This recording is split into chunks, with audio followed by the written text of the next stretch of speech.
Hello hi, నేను మీ Swathi madam. ఈరోజు మనం స్పెషల్గా బంగాళదుంపలతోటి కర్రీ చేసి మసాలా దోశని చేసుకుందాం. టిఫిన్ సెక్షన్ అన్నమాట.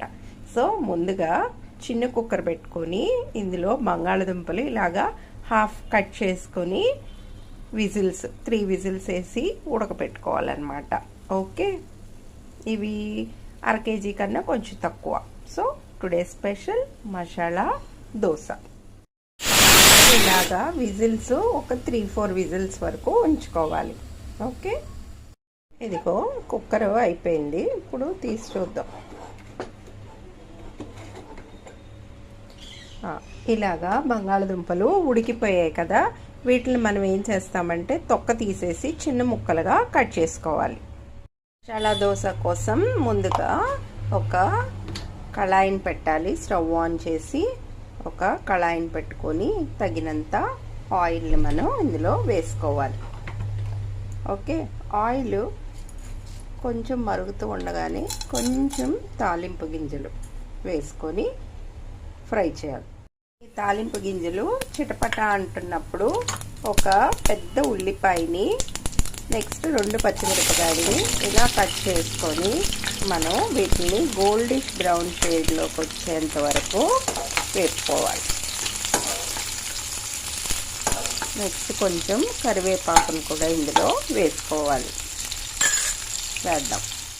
ఇదిగోండి, ఇలాగా బాగా డీప్ ఫ్రై అయిపోవాలన్నమాట. ఎందుకంటే బంగాళదుంపలను ఆల్రెడీ మనం ఉడకబెట్టేసుకున్నాం కాబట్టి వెంటనే 3 నిమిషాల్లో ఈ కర్రీ అయిపోతుంది. ఉల్లిపాయలు వేగడమే తరువాయి. ఇప్పుడు ఉల్లిపాయలు వేగిపోయాయి. ఇదిగోండి, ఇప్పుడు ముందుగా ఉడకపెట్టేసుకొని మనం వీటిని ఇలాగా నైస్గా చిన్న చిన్న ముక్కలు కట్ చేసుకోవాలి. మరీ ఇలా ముద్దగా చేయకూడదండి, అప్పుడు ఆ కర్రీ అసలు టేస్టీగా ఉండదన్నమాట. సో ఇలాగా చిన్న చిన్న పీసెస్ బంగాళదుంపల్ని వేసి ఇందులో వేపాలి. ఇప్పుడు మనం ఇందులో పసుపు వేసుకోవాలి. బాగా పసుపు ఏంటంటే ఈ కర్రీకి ఎల్లోయిష్ షేడ్లో ఉంటే కర్రీ బాగుంటుంది అన్నమాట. కారంలో మనకు పసుపు ఉంటుంది, యూజువల్గా వెయ్యను. బట్ ఈ బంగాళదుంప ముద్దకూర వీటికి మాత్రం చక్కగా కొంచెం పసుపు వేసుకోవాలి. Next salt.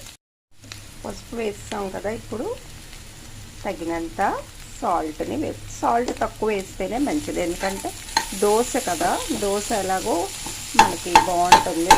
సో ఇంకా నైస్గా కూడా మనం కట్ చేసుకోవచ్చు. నేను బాగుంటుంది మసాలా దోశలో కానీ ఈ సైజ్ కట్ చేస్తాను. ఈ టైంలో కొంచెం ఆయిల్ని వేసుకోవచ్చు. ఆయిల్ లేదు అనుకున్నప్పుడు చిన్నగా ఒక స్పూన్ ఆయిల్ మళ్ళీ మనం వేసుకోవచ్చు. ఇప్పుడు కారం. ఇప్పుడు కొంచెం 1 స్పూను కారం వేసుకో.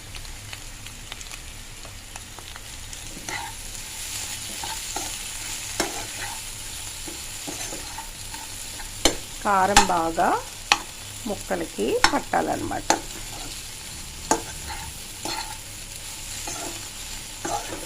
చూసారా, అసలు ఎక్కడ మనకి ఆయిల్ అనేది కూడా లేదు, బాగా డీప్ ఫ్రై అయ్యి. అంతే, ఇదేనండి.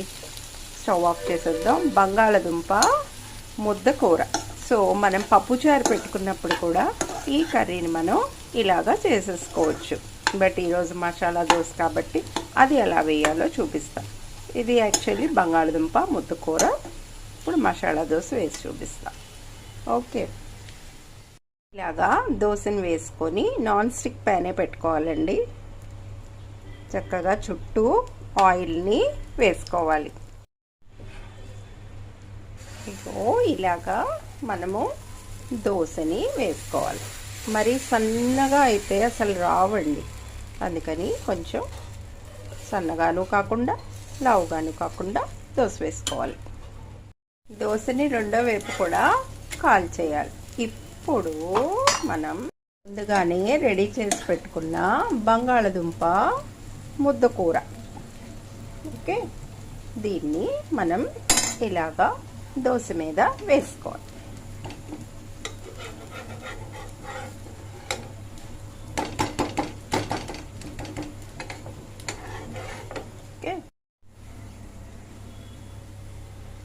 ఇలా దోశ మీద మనం ముద్దకూరని వేసేసుకొని ఇలా పెట్టేసుకోవాలి. Okay, masala dosa ready with chutney. Thank you.